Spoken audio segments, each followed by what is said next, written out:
Hi, my name is Josh Aumann. This is my speech on high contact cultures.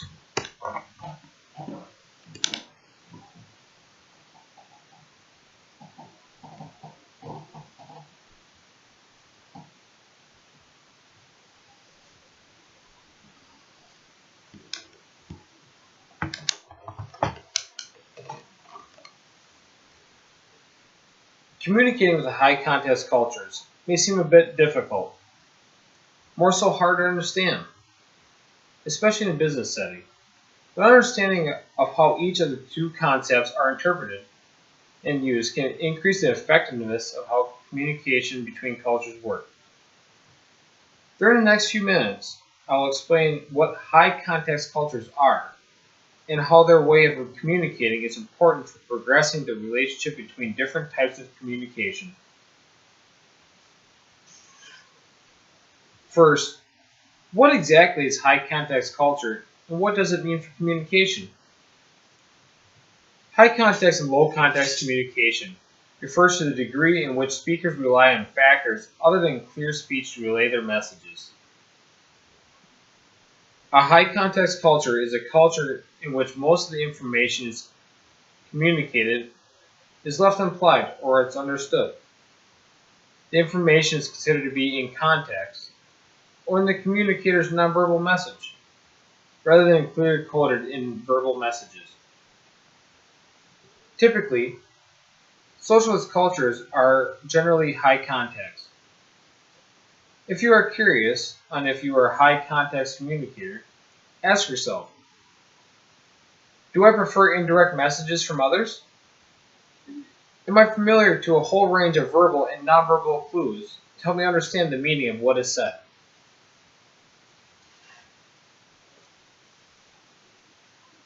Also, there are quite a few blunt and extreme differences between high and low context communication, as well as several less noticeable differences.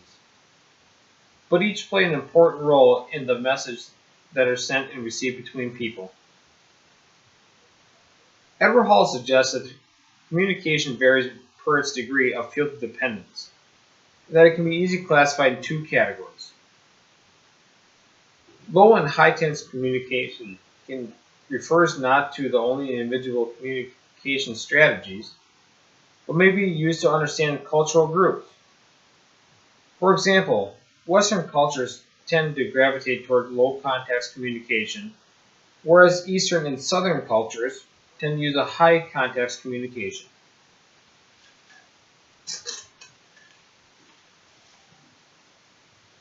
High context communication tends to be more presented, where you need to pay close attention to verbal and nonverbal cues, unlike low context communication, which is more straightforward.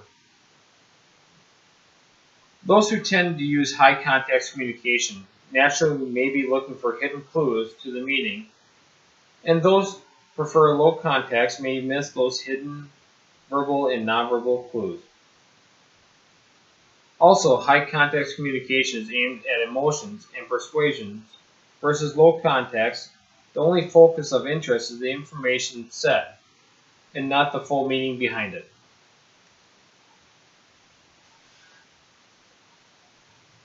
Next, knowing what a high context culture is, and the difference between high and low context communication, we may now determine some of the pros and cons to high context culture. A high context message of disagreement might be received to a coworker or spouse by the words chosen or the way they are spoken, even if no disagreement is voiced. Your spouse may be able to pick up on subtle clues and can read if you are sad or angry, whereas a coworker may interpret it differently and not pick up on the messages that are less obvious.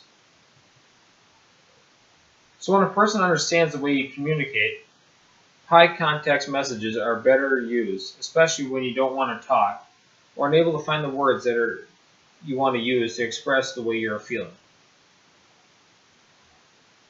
A person that does not know you as well will find it hard to understand what you're trying to say. A person from a high context culture will want to build a relationship with an individual, which is great if the receiver is open to building a long-lasting relationship. It can also be harmful if the person is not as open to wanting a relationship and would rather want the information and just be done.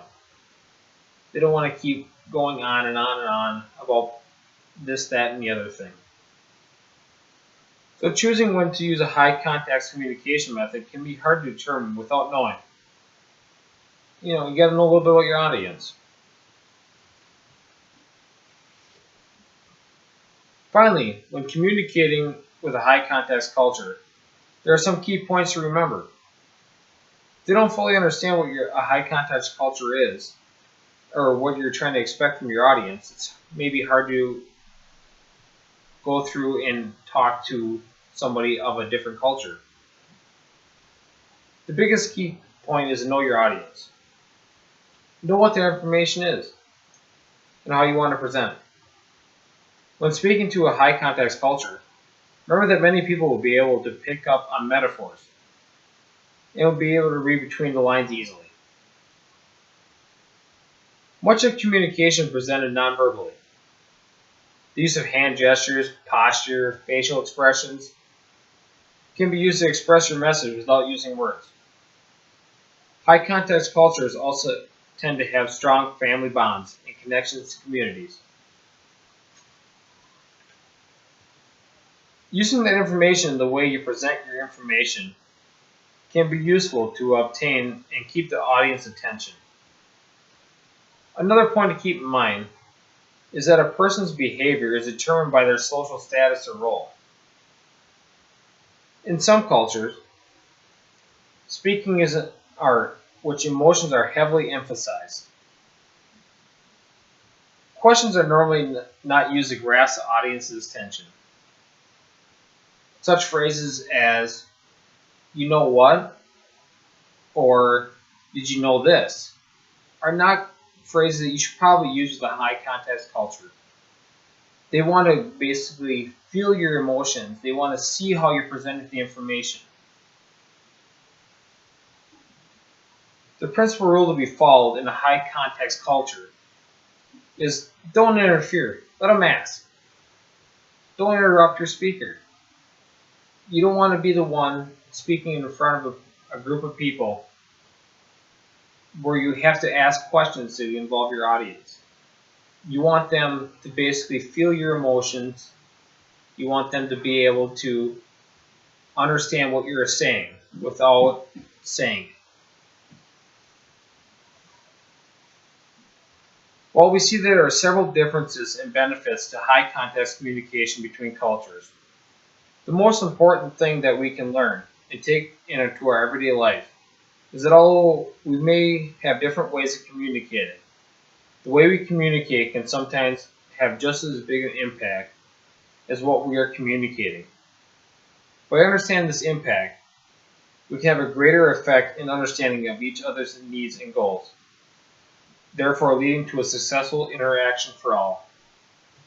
Thank you.